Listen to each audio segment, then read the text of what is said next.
Bear with me because it's just handed to me. Donald Trump Jr., as I was just discussing with David Chalian, this breaking news, he has just released a new statement that was just tweeted out. He has also released, it appears to be the emails that we are discussing, or part of an email we're discussing. Let me read the statement to you in full. This from Donald Trump Jr.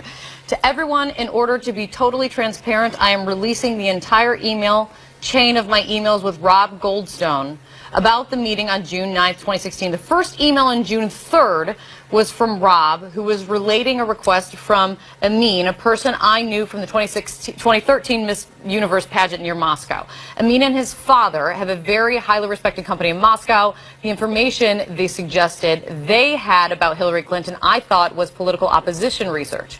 I first wanted to just have a phone call, but when that didn't work out, they said the woman would be in New York and asked if I would meet. I decided to take the meeting. The woman, as she has said publicly, was not a government official, and as we have said, she had no information to provide and wanted to talk about adoption policy and the Magnitsky Act.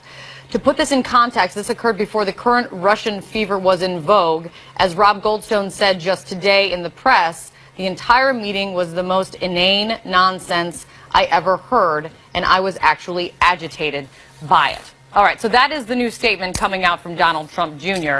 Let me bring in with me right now CNN legal analyst Paul Callan. He is here. CNN political analyst and USA Today columnist Kirsten Powers is here. CNN national security analyst, New York Times correspondent Matthew Rosenberg, CNN legal contributor and the president of the Senate Conservatives Fund, Ken Cuccinelli, who of course is a former Attorney General of Virginia, and David Chalian. I roped him back in to stay here with us to discuss as well.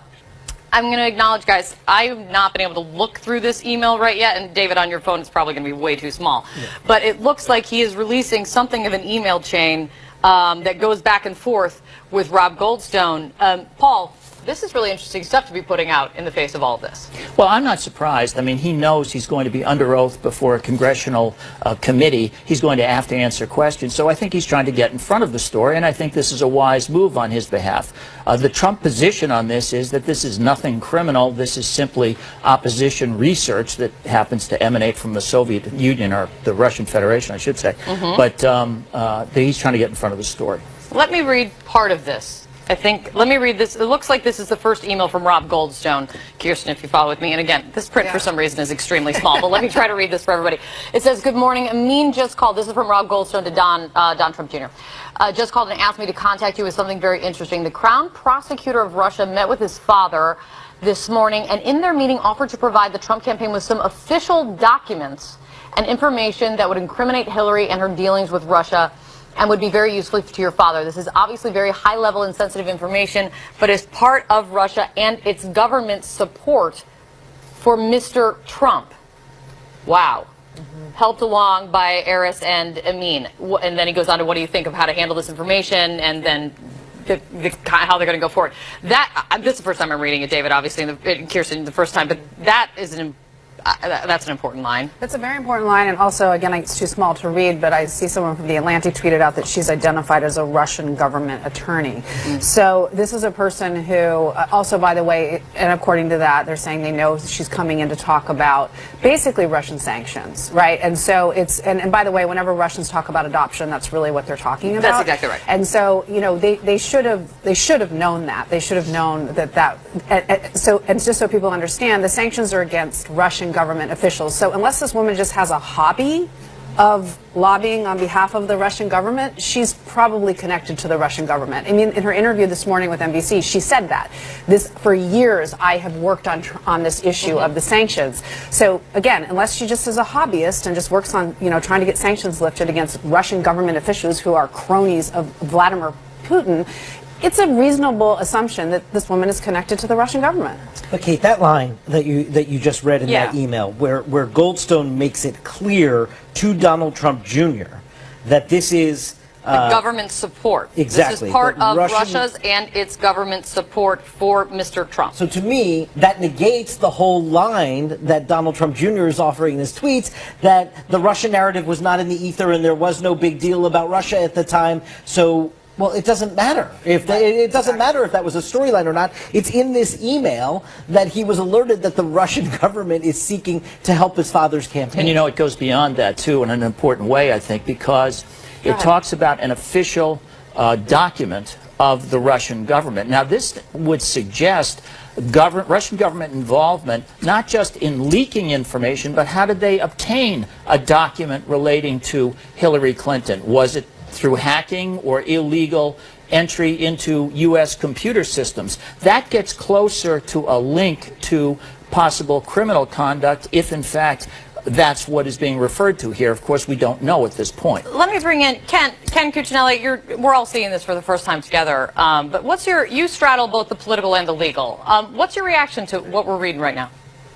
Well, first of all, I would agree with one of the earlier comments that in light of this coming out, that it was smart on Donald Jr.'s part to just release the emails.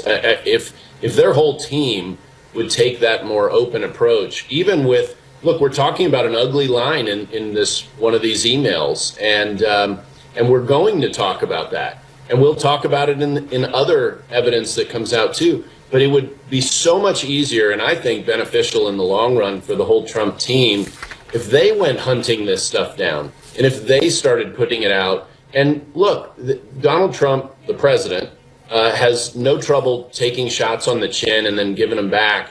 They're going to take shots on this. I do think it was smart of Junior's part to lay this out there, as ugly as it may be. And certainly that line you read out of the email, and of course I haven't seen the rest of them, is very, very telling. And it also suggests to me that if he released these, that he had in fact read them. And just so you all keep in mind, in the second week of June of 2016, it was very chaotic, not that it ever wasn't in the Trump campaign, but, you know, everybody's trying to access the campaign and the president.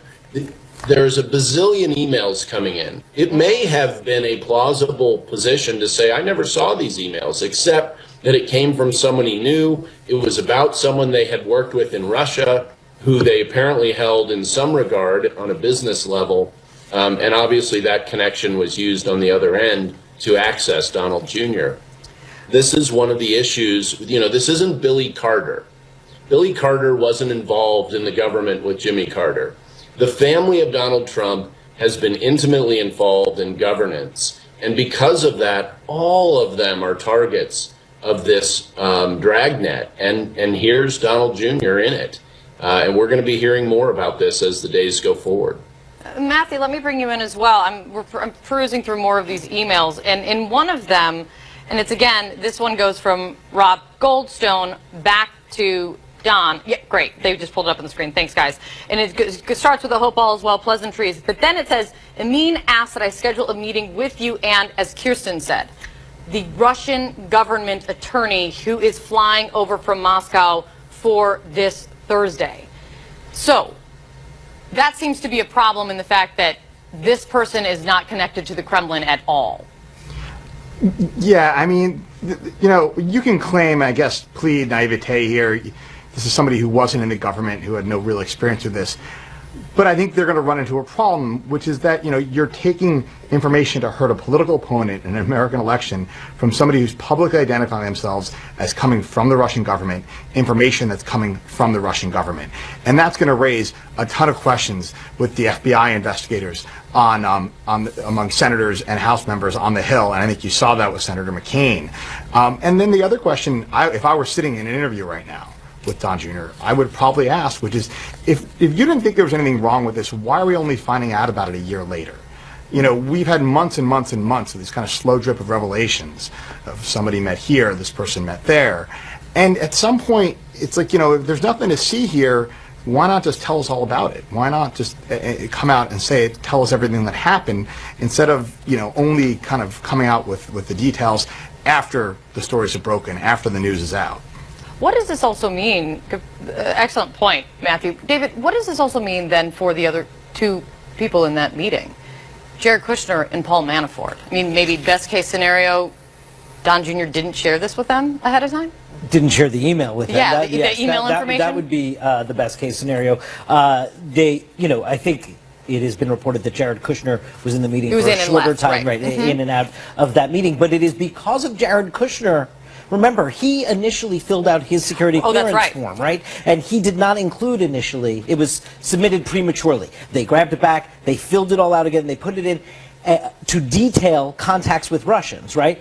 It wasn't even in that initial one. It was in another supplemental dump of information from Jared Kushner to make sure that he's getting everything to the investigative authorities, that this meeting then appeared on a form of Jared Kushner. But Kirsten, all of the detail is extremely important, obviously, for the entire investigation. But if we take like a mini step back and what this kind of confirms, does this mean now that Donald Trump Jr. went into a meeting looking for help from the Russian government? Well, it suggests he was open to it, right? I mean, at a minimum, So look, if you took I've been hearing Trump defenders saying, "Oh, this happens all the time." Jason Miller was saying this last night. This happens all the time. It's like this actually doesn't happen all the time. And most campaigns that received this would have forwarded this to the FBI. I mean, so I think if you gave this fact pattern to the average high school student and asked them to identify what was wrong with it, they would be able to tell you.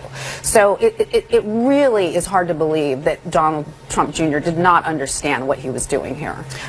Let me add to this conversation, guys. If you could just stick with me 1 second. Let's get the view from Capitol Hill right now, some reaction. Republican Congressman Chris Stewart of Utah, he's joining me now. He sits on the very important right now House Intelligence Committee. Congressman, thanks so much for coming in. I really appreciate it. You bet. Good morning.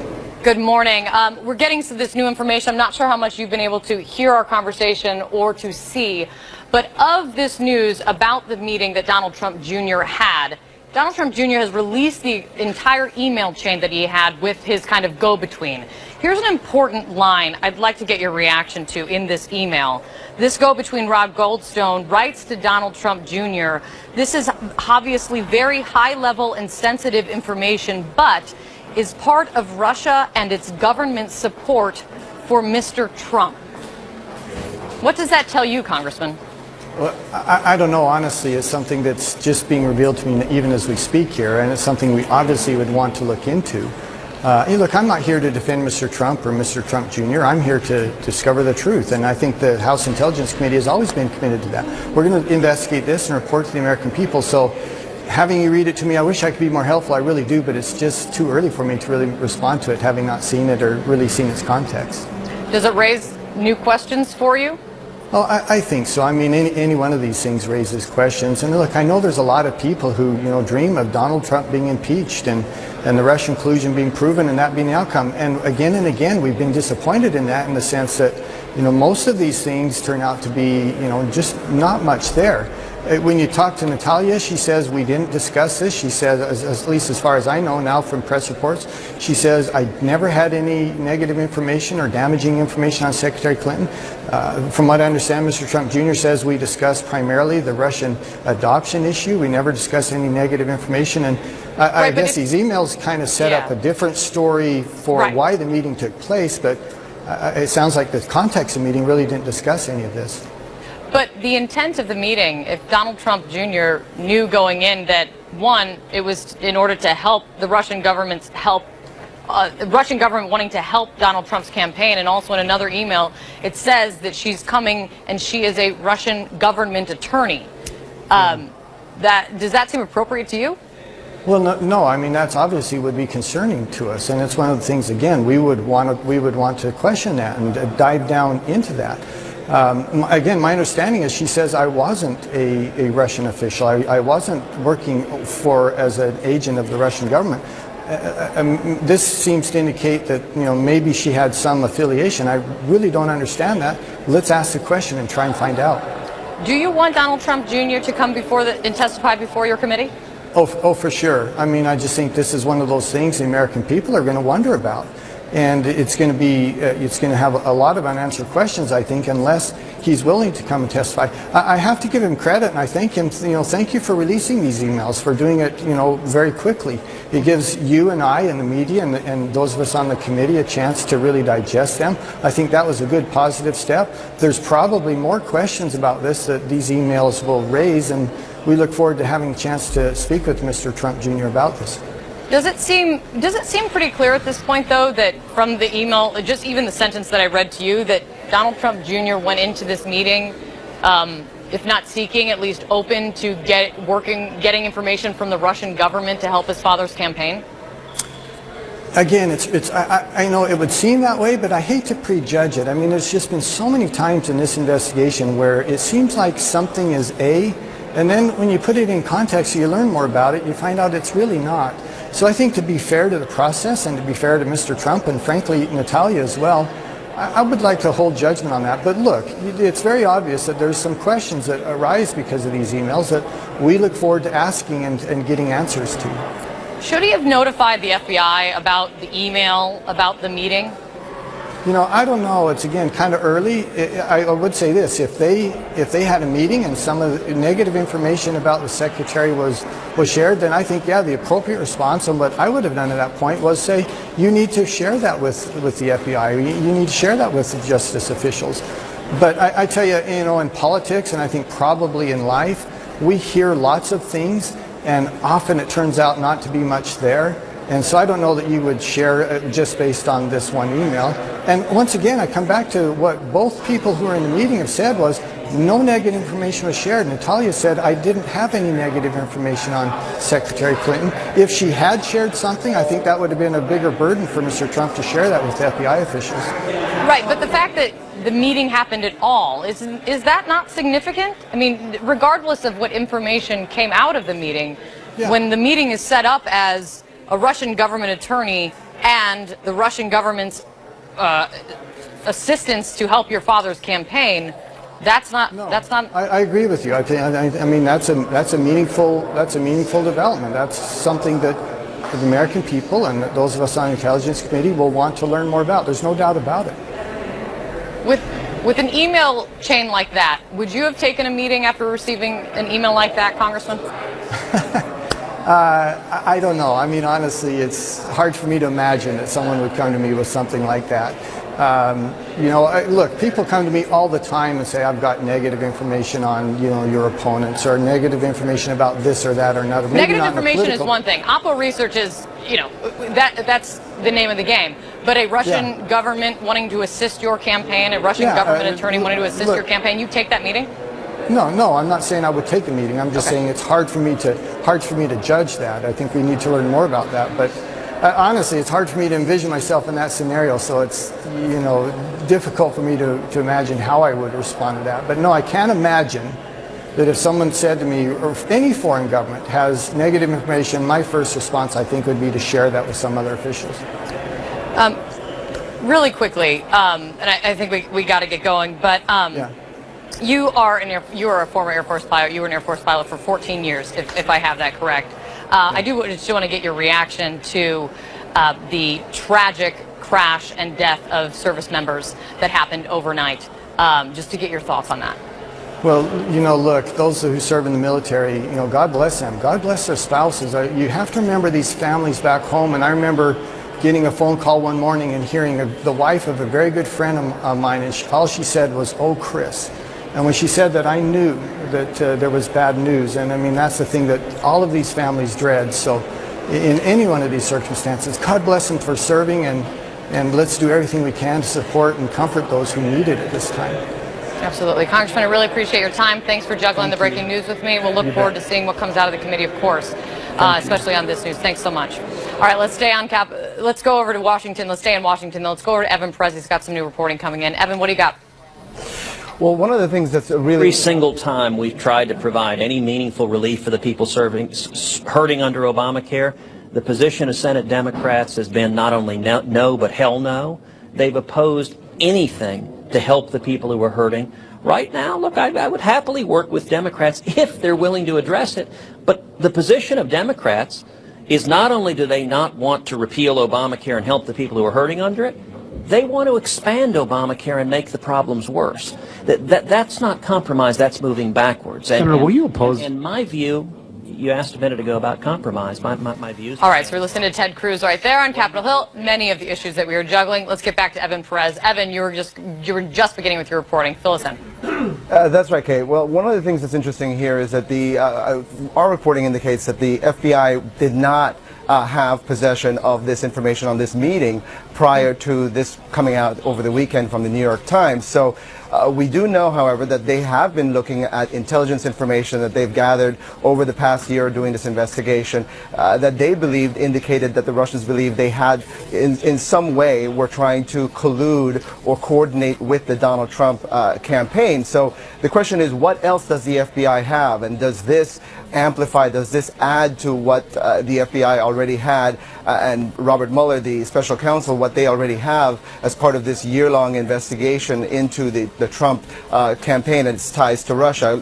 As you've mentioned, I think a couple of times, you know, what's key in these emails that Donald Trump Jr. has released is the specific mention that this lawyer who was coming over from Moscow is referred to as a government attorney, and his reaction is simply, okay, great, see you at 3 tomorrow, which is a really remarkable thing, because over the weekend and over the last couple of days we've heard repeatedly from the White House that they weren't aware who this woman was. They didn't know that she had any ties to the government of Russia, that you know, there was nothing discussed about the campaign. There's all of these explanations have fallen apart with every new revelation. So I'm not sure whether this is the final story, whether this is all of the email chains, but we certainly know that the FBI will want to take a look at this. I just want to be clear, Evan, because there's a lot going on in my ear. You said that the FBI had not seen these emails before he released them? Well, we're told that the FBI was not aware of this meeting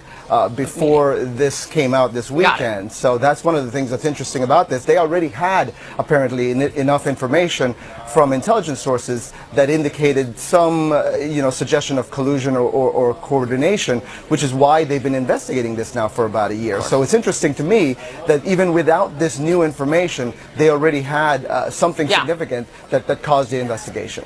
Fascinating stuff. Evan, thank you so much. Anything else you got, please jump on. We really appreciate it. Paul, what do you make of that?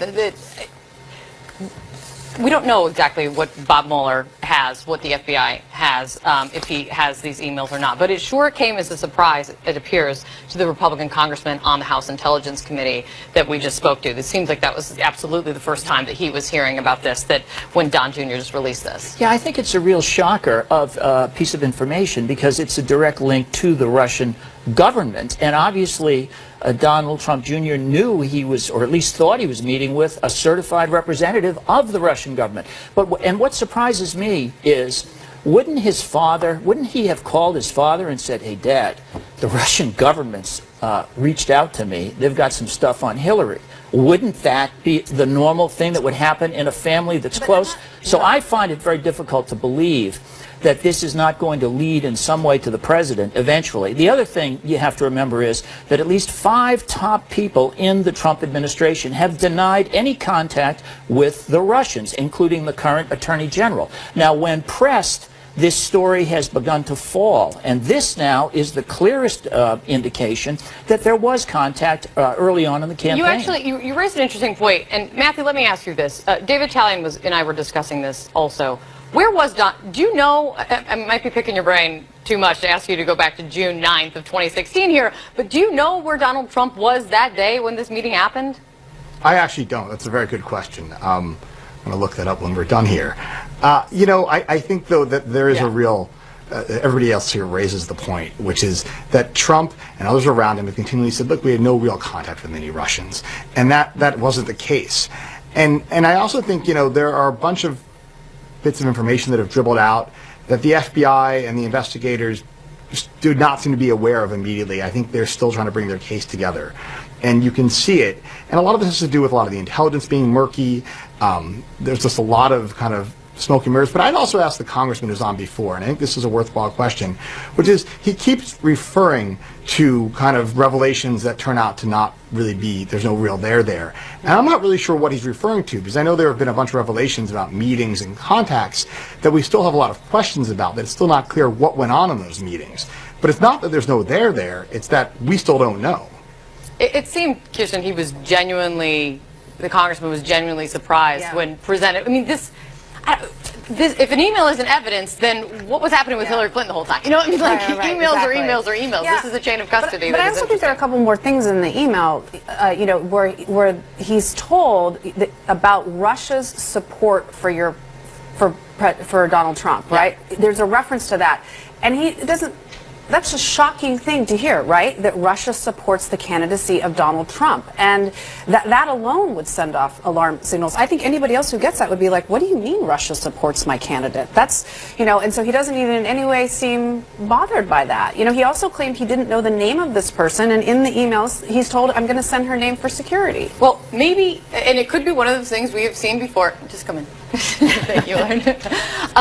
One of the things we've seen before, wasn't told her, maybe he didn't know specifically her name, but like he couldn't recall it. Or he was told she was a Russian government attorney. But the name was given to the campaign, and most campaigns, if it even got this far, and it really wouldn't with most campaigns, would check that person out. Well, let's be honest. At this point, if you've got an email, Ken, if you've got an email that is a Russian government attorney, I don't much care what the person's name is. Yeah. Well, plus you're sending the campaign manager. Ollie, let me bring I mean, the campaign manager goes to the meeting too. Ken. Yeah, well, I gotta respond to one thing. Look, I was, fighting in the primary on behalf of Ted Cruz up to the month before this, and someone just alluded to in other campaigns, and that statement just doesn't belong in a discussion of the Trump campaign. It just doesn't. They had people doing their own thing, including children. During the campaign, as we've seen after the election, they go off on their own tracks. And you're right, no other campaign would operate like this. But that doesn't mean this one didn't. They won that election operating on chaos theory. And it hasn't proven a very good governing style, but it was an effective campaign style. Wait, let me finish one more point. We got to remember, because now you're saying this was a government official meeting, the way this meeting got set up was the business connection. Look, these are friends, or this is a person who is put forward by this family that they had done business with as recently as a couple of years before. So that's the way this came in, and it might explain why it was so easily accepted. However, and then last point, you say, well, I see no reaction to this government attorney thing. Well, this is email. You don't put in reactions like that. You have them yourself, and you may roll your eyes and say, okay, I got to meet with this person. But that's not. You're measuring it against other campaigns, and that's an inappropriate measure. They have enough problems. Can I just say, though, I'm measuring it. You've been talking for a long time, and you're telling me what I'm doing. So I just want to tell you that I'm measuring it against basically how everybody in the world would work, and the fact that they did something that they won does not mean that everything that they do that's unethical and maybe even possibly illegal is okay. And that sounds like what you're saying. It's like, I mean, I just want to know, like, who gets an email saying that the Russian government supports them and doesn't forward that to the FBI? What I'm saying, well, you may not see the reaction in the email, and that, of course, that'll be in part of the follow-up question for Donald Jr. But you started out by saying as far as we know, we don't. As far as we know from Evan Perez's reporting, of course, it's happening in real time. Is that the FBI was not aware of this meeting? They made light of it ahead of time. So if whatever reaction, it did not take the step of notifying. Let me do this, guys. Matthew, I can see Matthew's mouth is. Matthew is saying there was his mouth agape because he wants to get in, and I want to get him in. And Ken, I'm going to get you back in a second. And you hit me every time I try to talk. You're just my punching bag. So let's do this. Let's reset to bring everyone up to speed where we are right now. We started the day with the New York Times reporting that Donald Trump Jr. was told in an email ahead of his meeting with that Russian attorney that it was done, and the source of the material that was going to be shared was the Russian government. Well, now, just this hour, Donald Trump Jr. himself, he tweeted out a statement saying, for total transparency, I'm releasing the chain of emails. And here is what we learn in part in these emails. Key point coming from his kind of go-between contact in Russia. This is obviously very high-level and sensitive information, but it is part of Russia and its government's support of Mr. Trump, helped along by a pop star and his father, if I'm just going to sum it up. In an additional email, we are told that I believe I'm scheduled a meeting with you and the Russian government attorney who is flying over from Moscow this Thursday. That is where we are in this moment, in a very important moment, it appears. Brian Stelter just jumped into the studio. He's here with us now. Brian, what do you got for me? I think it's worth noting the timeline of why Donald Trump Jr. released these emails on Twitter at the beginning of your program. It does not seem to be out of an effort to be just completely transparent, just totally in good faith. The context He said the New York Times already had these emails, had already read these emails, had already written an entire story, and was about to publish the emails.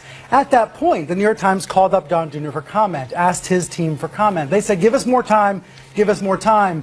Then Donald Trump Jr. released the emails on Twitter. So I think it's worth noting the context here. This was not something where he and his lawyers woke up this morning and said, we need to get all this out there and make it public. This was forced on him by the New York Times. His statement says he was trying to be fully transparent, but the timeline here suggests differently. And this is the fourth day in a row that the New York Times has published a story about this meeting, every day with new details that have been damaging to Trump. And I'm also fascinated when you talk about as he says, for total to be totally transparent. That's what he says. And note all that President Trump has said nothing. He has been completely silent on this. His attorney has said that he was not aware of the meeting. But during this same time period, President Trump has spent time on Twitter defending another one of his children, the fact that his daughter sat in on a G20 meeting when he had to step out, and he vociferously defended her on Twitter, silent on this issue. Let's go over right now. Let's get back to Washington for just 1 second. Let's go to Jeff Zeleny, who has solved the mystery that I stumped Matt, that I meanly did a pop quiz with Matthew Rosenberg on. You know where Donald Trump was that day of this meeting now in question, Jeff, on June 19th, 2016. Where was then candidate Trump? We do indeed, Kate. I mean, on June 9th, 2016, it was really the beginning of the general election battle for all intents and purposes with Hillary Clinton and Donald Trump. The California primary had just ended 2 days before, and Donald Trump was in New York City that day, actually holding his first fundraiser for the Trump Victory Fund. He went to a lunch at the Four Seasons, and he met with Reince Priebus, then was the chairman of the RNC, as well as other Republican donors who were quickly getting behind the nominee. He had just effectively clinched the nomination. We're still a couple months before the convention, but the primaries had just ended that week. So this was no ordinary day in the 2016 campaign cycle. This was the moment. This was the time. Hillary Clinton had just delivered that big speech the night before in Brooklyn on that Tuesday evening, and this was a Thursday, of course, when all of this was coming together. So after that lunch at the Four Seasons, he went back to Trump Tower.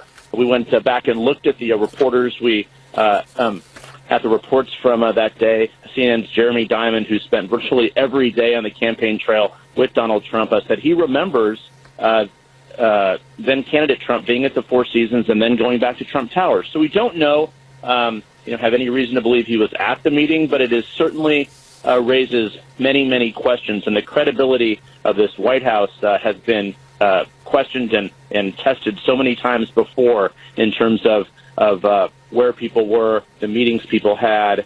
If his oldest son did not tell his father that he was meeting with a Russian lawyer here, I would find that very interesting because they are incredibly close. They traveled together. They were in each other's offices a lot. But that is the moment of that week of 2016.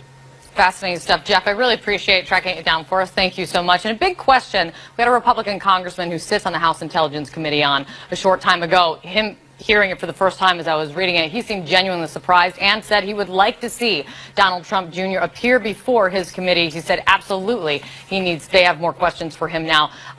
Big question is, what is now the reaction from Capitol Hill? Because this seems to be a very big moment in this, which there have been many moments, but this one is the first chain of emails we have seen in this whole drawn-out saga. Manu Raju is tracking that from Capitol Hill for us. Manu, what are you hearing? A lot of concerns, not just from Democrats, but also Republicans as well, who want to learn more about this. They want Don Jr. to come and testify before the Senate Intelligence Committee, before the House Intelligence Committee. And Republicans themselves are raising questions about why Don Jr. agreed to meet with this Russian lawyer, especially in light of what we now know, that he was aware that he could have gotten dirt from the Clinton campaign. This is something that was an effort by the Russian government to help his father's campaign at the time. Lindsey Graham, the Republican from South Carolina, just said to us moments ago, he said, anytime you're in a campaign, you get an offer from a foreign government, the answer is no. He expressed frustration as well that these storylines from the White House continue to change. In addition, another senator who sits on the Senate Intelligence Committee, James Langford, told me earlier that really his concern is this drip of information. He said it's hurting the White House. The White House should just come out and explain exactly what happened here, lay out all the facts, and some Democrats using very strong words. Tim Kaine, the former vice presidential nominee for Hillary Clinton, said earlier this morning that it could be potentially treason, this activity by Don Jr. and having this meeting with this Russian lawyer. Republicans are not going that far. Many Democrats are not going that far, Kate. But suffice to say, this is causing a lot of discussion in the halls of the Capitol. Republicans voicing concerns. They want to hear more information, and they're pointing to these investigations that should get to the bottom of this as well, Kate. A political conversation is quickly being reverted back to a national security conversation if you talk about Russian influence in the election or attempts at it. Manu, great to see you. Thanks so much. He's tracking all of the reaction from Capitol Hill. We'll bring that to you as it comes in. Matthew Rosenberg's back with me, Sig and Rhyme. Thank you, Matthew, for sticking with us on this. Here's a line that I just recalled from we heard from Sarah Huckabee Sanders. This was yesterday, of course, before these emails came out. When she was asked about Don Jr., she said that in her view, certainly she would say that Don Jr. did not collude with anyone to influence the election. Is this now going to start coming down to what the definition of collusion is? It could well. I mean, sure, if that's what he's telling her, I'm not sure. She may believe it, she may not. I don't know. I do know a few things, which is, number one, you know, if you're an elected official and somebody from the Russian government comes and says the Russian government wants to help you with this information that you don't know how they got, if you're somebody in the government, a career person, you got to go report that to the FBI. That's not something you can just kind of blow off. Now, look, these guys weren't in office yet. They didn't have a lot of experience in government, so sure, maybe they didn't know. The other issue is that one of the things we keep hearing, and not about a number of meetings we found out about, is, well, the Trump campaign was chaotic. People were running around doing their own thing. Sure, that's true too. But this meeting involved Donald Trump Jr., it involved Paul Manafort, the campaign chairman, and Jared Kushner, who was one of the top advisors. So it's not like a single person freelance here. You have a trinity at the top of the campaign sitting down in this meeting. And that certainly does raise questions about where the campaign was at this time in relation to this material, what it was looking for, and what it was willing to take from others. And I think those are questions that, you know, the FBI is trying to figure out, that a pair of congressional committees are trying to figure out, and a whole lot of journalists in this town are trying to figure out. Well, look, I mean, and I'll say it, when you look at these emails, and yes, Don Jr. says he wants to be totally transparent. Thank you, absolutely. But when you look at these emails, Kirsten, I cannot get over how big of a deal this line is. When someone emails to the then candidate, now the president's son, during the campaign, this is part of Russia and its government support for Mr. Trump. I know they've got a lot of questions, and I'm not faulting the congressman who came on that he didn't have an answer for exactly how he felt about it at the moment. But this gets to the heart of what this investigation is about, no? Right. Well, I mean, and there, you know, Donald Trump Jr. has said, like, well, this was before everybody knew about Russia's alleged involvement in the campaign. Well, it's right there in the email that they support Donald Trump. And like I said, I do think that this is something that would normally send off alarm bells to somebody, and it just seems to be something that didn't with them, because when all this news came out, he was very dismissive of it, and he sort of, you know, what's the big deal? I'm sure I'm the only one who's ever done this. So the idea that, you know, as Ken Cuccinelli was sort of suggesting, that maybe he did send it on to the FBI, well, he's really made light of it. You know, it's not something that seemed to be concerning to them, and they were more than happy to work with the Russians. I mean, this would literally be like if John Podesta, Bill Clinton, and Chelsea Clinton had a meeting with a Russian official who had told them that the Russians supported Hillary Clinton and they were bringing information that could potentially harm Donald Trump. And if it came, and if out of that meeting they said nothing came of the meeting, Ken Cuccinelli, I would guess there would likely be another Benghazi-style hearing on Capitol Hill very quickly after that, no? Well, first of all, I fully expect to see Donald Trump Jr. answering questions about this. I think that's entirely legitimate. I mean, we all need to learn the details of this. I would note, though, with respect to a comment that keeps coming up about some of these things being dead-end leads, and I'm not referring to today's. I mean, my other senator, not Tim Kaine, but Mark Warner, who's on the Senate Intelligence Committee, said essentially the same thing on one of the Sunday shows a couple of weeks back, where he said, yeah, there's this smoke. We haven't seen fire yet, but, you know, we're going to keep checking out the smoke. Well, obviously, this is another as John McCain said, another one of those shoes that's dropped. And I'm not suggesting at all this shouldn't be run down. I do want to make sure it's put in the proper context. And Tim Kaine's comment about treason during a campaign when people aren't even in office is, I don't even think there's a legal foundation for it. So, this is going to fuel more of the political rhetoric on Capitol Hill. It legitimately fuels concerns about ferreting out the bottom line details of this interaction. I am curious, and I don't know, sitting here, when Jared Kushner identified this meeting in his supplemental security submissions, I think that was really the first time this meeting was identified, not so much when the New York Times reported on it, but, and I don't know when that was. And that's going to be part of the timeline as well. Well, Don Jr. said it was about adoptions a couple of days ago. Let's remember that on Saturday, the original explanation was this was primarily about adoptions. You're talking about fire, Ken. I'll talk about ice. Is this an ice cube? Have we seen the whole thing? Or is it just the tip of an iceberg and we can't see the rest underneath? This feels, based on the drip, drip, drip of the New York Times reporting, a lot more like an iceberg. Well, is that... Well, Senator Langford made the comment that I would agree with, and that is the whole Trump family would do itself a whole lot better service if they just put all this stuff on the table and defended whatever they thought needed to be defended, explain whatever they thought needed to be explained, and let everybody draw their own conclusions instead of the drip, drip, drip. Again, that's what Senator Langford said. I would completely agree with that. And I think the American people would appreciate it because in some ways they're getting fed up with all this, and we get one more now dash of this information, another shoe to drop that legitimately needs to be investigated, and it distracts from really the kind of work that needs to take place in American governance today. The attorney that's now mixed up in this, the Russian attorney, be it a Russian government attorney or just an attorney that is a Russian national, apparently you decide, she spoke out this morning to NBC News. Listen to what she had to say. They had the impression, it appears, that they were going to be told some information that you had about the DNC. How did they get that impression? It's quite possible that maybe they were looking for such information. They wanted it so badly. Have you ever worked for the Russian government? Do you have connections to the Russian government? No.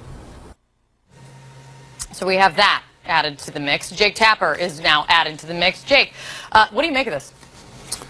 Well, I mean, very simply, obviously, we need to hear a full explanation, and as Mr. Cuccinelli said, there needs to be an investigation. Yeah. We need to find out the details of this, but I don't see how anyone can come to the conclusion that this email chain, on its face, suggests that the Trump campaign was willing to collude with the Russian government, and expressed so in writing in an email. Here we have an email.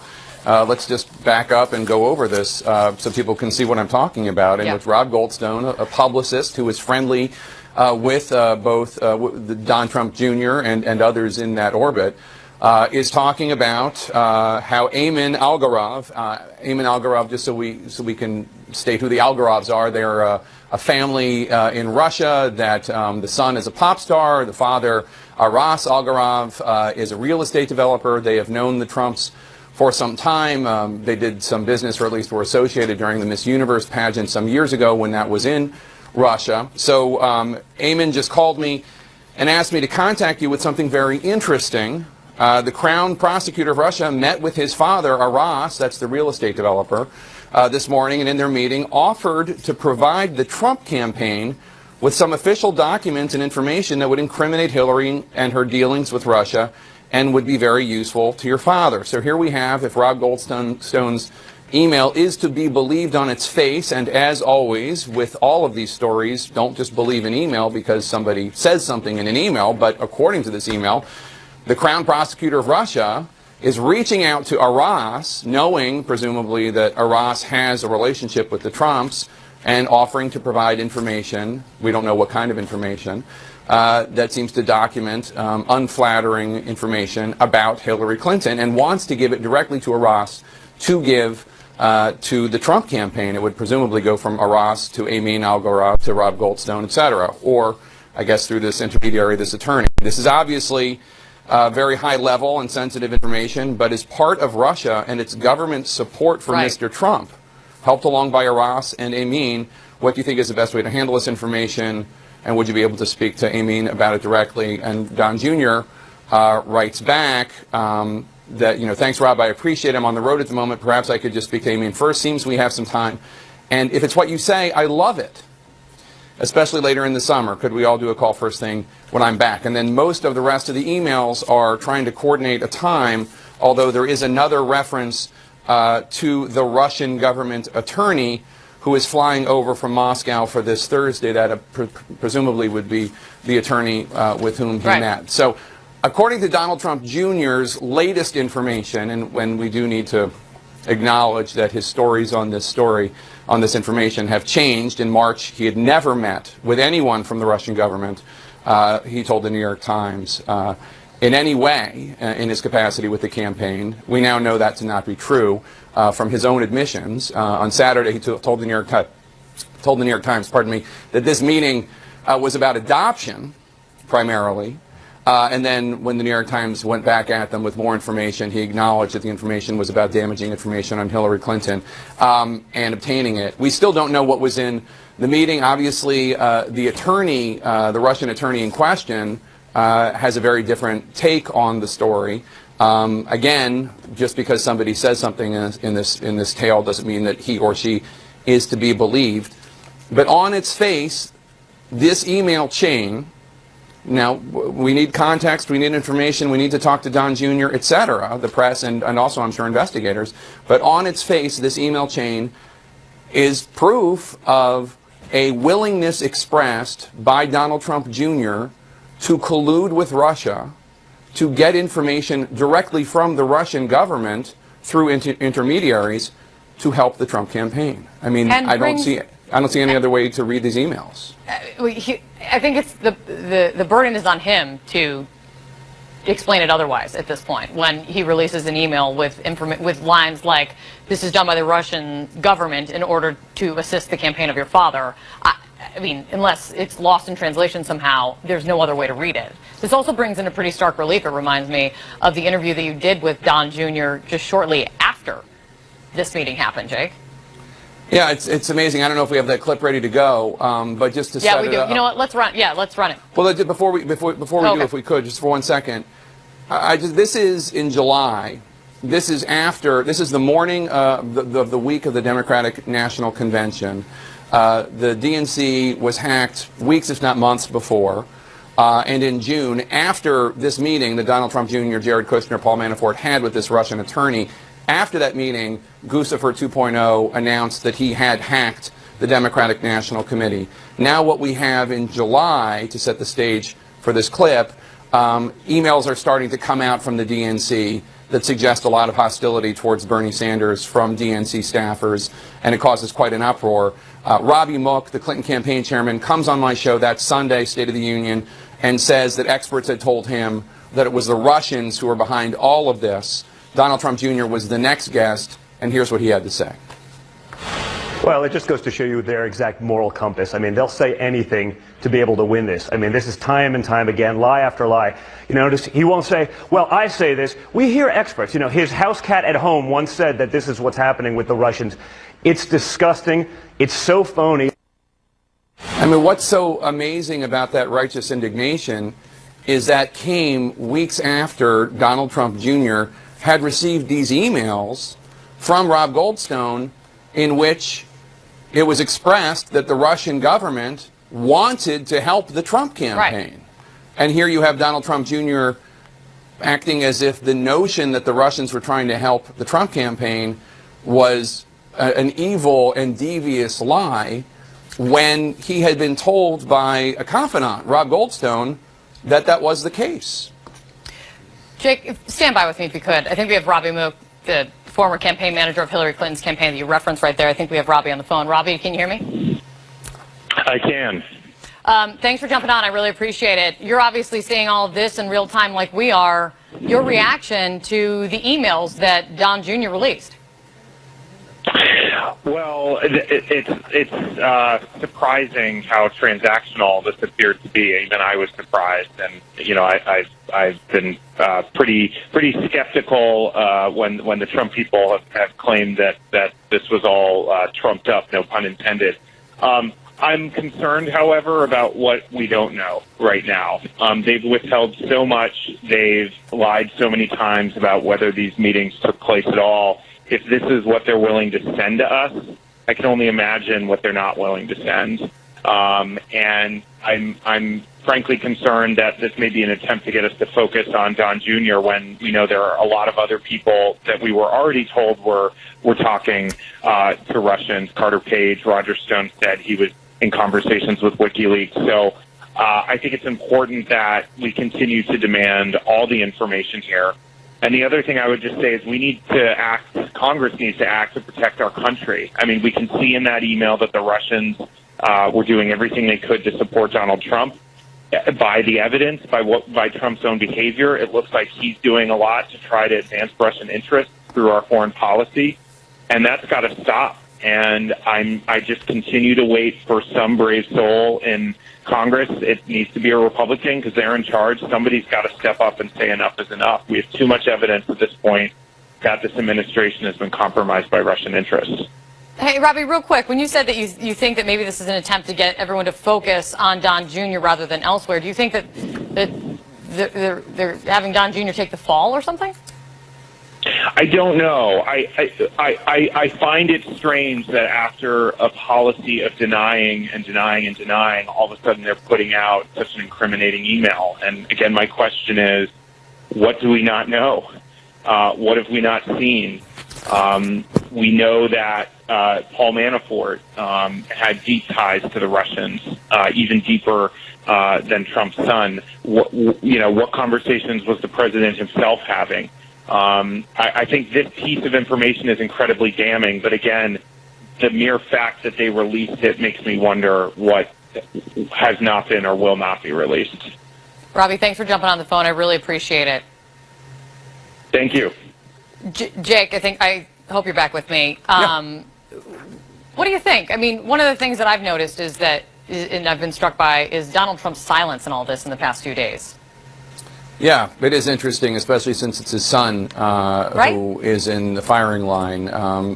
It is, I should say, politically and legally wise for him to be quiet, but we know that he values his social media voice and his social media presence and doesn't necessarily always do what is considered wise when it comes to speaking out on issues, even when it's issues about the law, such as his travel ban. He's been rebuked by no less than Kellyanne Conway's husband on Twitter when it comes to that. It is interesting, although I'll say again, it's smart for him not to weigh in on this because this is obviously very serious. The other thing that I just want to say in terms of the indignance that Don Jr. showed in that July 2016 clip when Robbie Mook was talking about how the Russians were behind the hack, and Don Trump Jr. knowing full well that there were claims out there by confidants of his that the Russian government wanted to help the Trump campaign, and he himself released this email chain of it today. And anybody who wants to see the email chain, go to Donald J. Trump Jr.'s Twitter feed, Donald J. Trump Jr., and he's got the emails. They're all there. And as Brian Stelter pointed out, there is a sort of faux transparency to this. The New York Times obtained the emails and were ready to publish them when Donald Trump Jr. did so as well. Although that's just politics 101. You get the information out on your own terms as much as you can. He could have done this, of course, a year ago. But beyond that, beyond the indignance of Donald Trump Jr. in that interview a year ago, there's been the indignance of President Trump, Vice President Pence, the Trump White House.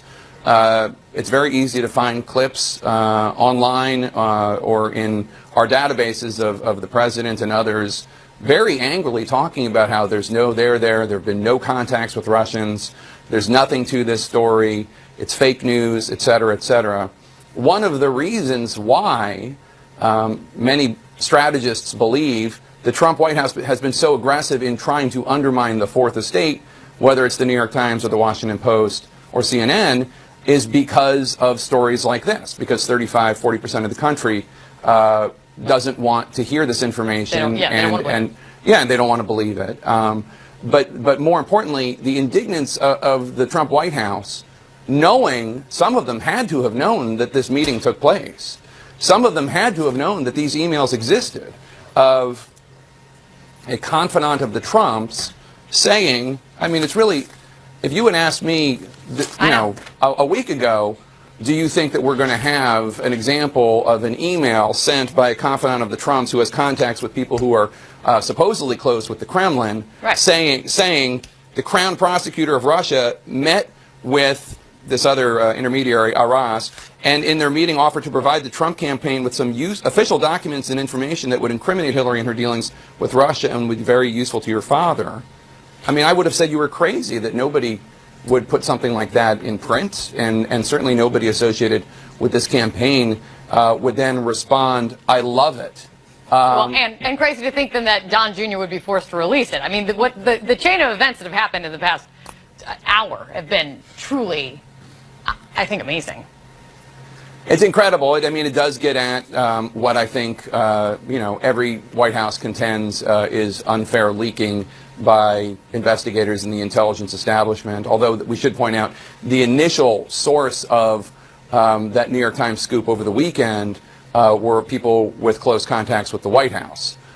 So it is interesting where this information is coming from, and I'm sure conservatives and the Trump White House and others will be very focused on who is leaking this information, but that's always what people who are caught in something they don't want to talk about focus on, is where did the leak come from. This leak, this particular leak, came, at least where I printed it out from, was Donald Trump Jr.'s Twitter account, and these emails are staggering. Again, this unquestionably depicts somebody saying the Russian government wants to help the Trump campaign with documents damaging to Hillary Clinton, and Donald Trump Jr. saying, I love it, and setting up a meeting to do so. And taking the meeting. Taking the meeting. Now, what took place at that meeting, that's a whole other question, and we have different versions of events, shifting versions in some cases. We still haven't heard from Paul Manafort, who was at the meeting. We still haven't heard from Jared Kushner, who was at the meeting.